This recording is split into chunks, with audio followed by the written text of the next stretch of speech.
This week is Warlock week on the channel, and with the new raid around the corner, Warlock is usually the most used character for day 1 raids because of their versatility and support capabilities. I spent some time studying the Crotas and raid, and based on the previous raids that have been reprised, I have some recommendations for Warlock builds you should have in your loadouts going into the raid.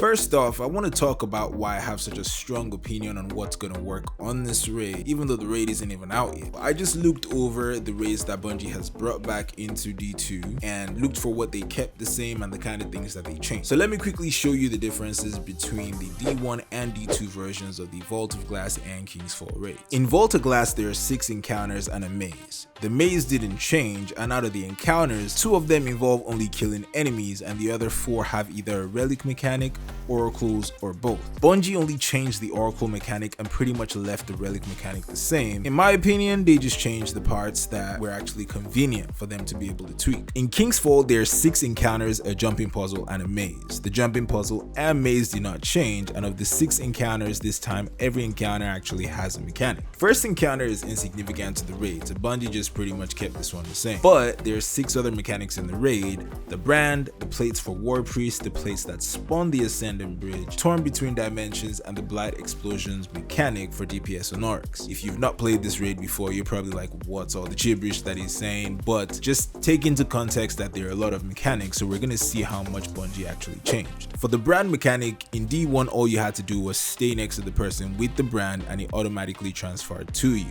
But in D2, the main difference for the brand and the raid in general was that you need to kill a knight to get the brand stealer, which you then use to steal the brand from your teammate. The plates in War Priest stayed the same, but for the plates in the Oryx room, Bungie just made that a little bit easier. From stepping on 4 plates in the correct order to just stepping on 2 plates based on where the location of the ending was going to be. For Oryx, we went from doing damage to him with the blights, forcing multiple phases to do DPS, to being just determined by how much damage you can do, which means if you could do enough damage, you could just one phase the boss and kill him. Before that, we were actually forced to use only our blight damage to be able to DPS Oryx. My point is, Bungie only changed one mechanic, and the other mechanics that were in the raid, they either left it the same or made it even easier. Going by this logic, I'm just gonna go ahead and assume that the maze encounter that starts the Crotas End raid is going to stay the same. By the way, if you're looking for a way to get a refresher on what Crotas End was like in D1, Clyde actually made a really good YouTube video that I actually watched to refresh myself on some of the mechanics. I'll leave a link to his video in the description below so you could kind of look at that side by side with the builds that I'll be showing you here.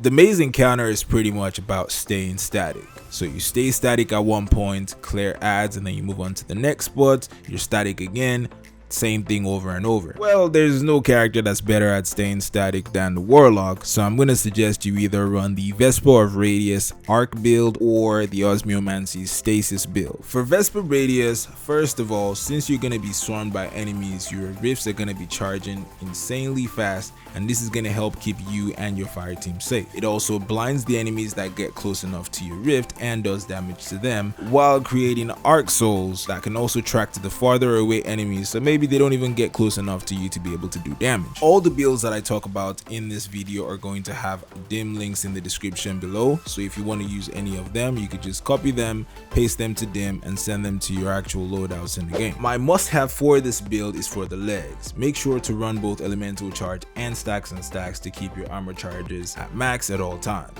I know you want to run those surges, but this ain't no DPS encounter. For the class item, have powerful attractions to gather those orbs when you use your rift. For weapons, you might have forgotten this, but there's gonna be a lot of curse throw and regular throw in this encounter, and you know one thing they have in common? They both do arc damage when they do damage to you. So I suggest running Risk Runner for this to take significantly less arc damage from them, and you also get to shoot your weapon forever, which, well, that's a big plus. You could use this with either blinding grenades or a sniper depending on the kind of enemies that you want to kill for that encounter, and you're good to go. If someone's already running this in your fire team and maybe you want to spice things up a little bit or maybe even cool things off a little, you can run the exotic gauntlets Osmiomancy. This is probably going to be very good in every encounter of this raid, maybe besides Oryx, because it's really good for ad control. This exotic allows you to hold 2 cold snap grenades, which you could either use as the cold snap grenades or you could turn them into turrets. So if your team splits up, you could have one for your team and then throw one to your other team so that they could stay safe as well. I personally will be using the Vergless Curve with this build so I can pick things off from a distance. Bows are also anti-barrier in this season, so for those knights that are probably going to become champions, this is what I'm going to be using for my build there. I also prefer using the cold snap grenade over the turret version because you just get your grenade back insanely fast. Like, it's pretty ridiculous. Now, there's no way as a Warlock you're gonna get through a Destiny 2 raid where you're not gonna need the Well of Radiance. So if you're tired of all the builds you've been using, I have a pretty nice one for you to try out for this raid. For the first encounter and potentially the third encounter, you could use the Phoenix Protocol, especially for the final part of the first encounter where you need to stand on a plate and you're going to be shooting at enemies out in the distance. This build is going to be amazing for that. And the reason that I say this is because of a fragment that no one really talks about, because it just goes boom, bam, bop, bada bop, boom, pow.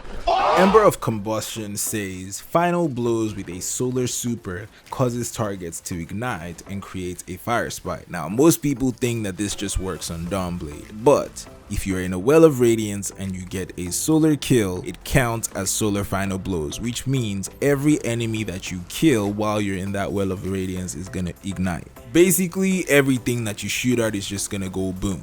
We're gonna stack this up with a few other mods to be able to make the explosions go crazy. This build is going to be one of my more long range builds. Keep in mind that Hive does not have overload, so we're basically gonna face either unstoppable ogres or barrier knights. I'm gonna run Arbalest or Wishender for my kinetic slot, run Trustee in my energy slot for unstoppables, and then for my heavy I could either run Cataclysmic or run a rocket launcher. This is gonna cover ad clear, DPS, champions, everything. The reason I didn't suggest Sunbracers here is because you don't want to be asking and begging people not to kill an enemy just so you're able to get your melee kill off, because remember Bungie already said they're gonna make the enemies more tanky, so you're not gonna be snapping your fingers and things would just die really easily to them for you. This one's a little bit more consistent, you can use it, everybody can use it with you, and let's not forget I didn't even mention that you're gonna be getting 50% of your super energy back really quickly. If everybody else on your fire team is doing what they should be doing, that should get you the rest of the orbs and you'll be able to throw another well down and repeat the process. We already know Bungie is going to change one mechanic in the raid at least. There's 2 that are very important. Killing the sword bearer to get the sword to be able to kill the other knight, and the Chalice of Light, which allows you to heal in the Oryx room. Thing about this is, if Bungie is smart, they're gonna change the mechanic a little bit because we have different ways of healing. But if they don't, Devour on Warlock is one of the most efficient ways to heal in the game. So I'm gonna be dropping this Controverse Hold build for you guys as well to be able to add to your arsenal. This build is as simple as it gets. You basically charge your grenade, throw it, and once things die, you heal. It's that simple. I also believe that DPS on Crota is gonna change to the way Oryx is now, where we actually need to use our weapons to be able to do DPS to the boss. So somehow maybe we use the sword to bring him down and then we actually need to DPS him. They actually did something like this in D1 already, so I wouldn't be surprised. Even if you already have build ideas for the raid, add these ones as backup options for yourself just in case you need them. And I wish you guys all the best in the raid and I hope we all have fun.